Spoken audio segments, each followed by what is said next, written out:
You know, I've loved whoopie pies ever since I was a little kid. It all started when my family visited Amish country in Pennsylvania.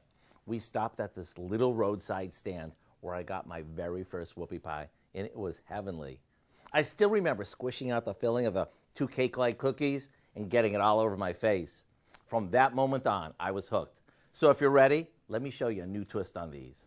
The first thing we want to do is combine a box of carrot cake mixed with some water, oil, and a few eggs, then give it a good mix. We drop spoonfuls of this on a couple of baking sheets and bake them off just like you would a cookie. Then while these cool on a wire rack, we'll whip up a filling, which is simply some softened cream cheese with butter mixed with vanilla and powdered sugar.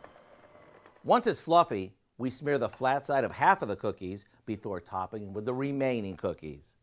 The key to a good whoopie pie is that you can't be skimpy when it comes to the filling.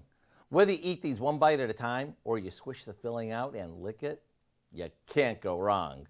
To get the recipe for our carrot cake whoopie pies, all you have to do is visit our website. I'm Howard in the Mr. Food Test Kitchen with Kelly, who's loving whoopie pies as much as I do. And today we found an Amish-inspired way for you to say, ooh, it's so good. Number one or number two?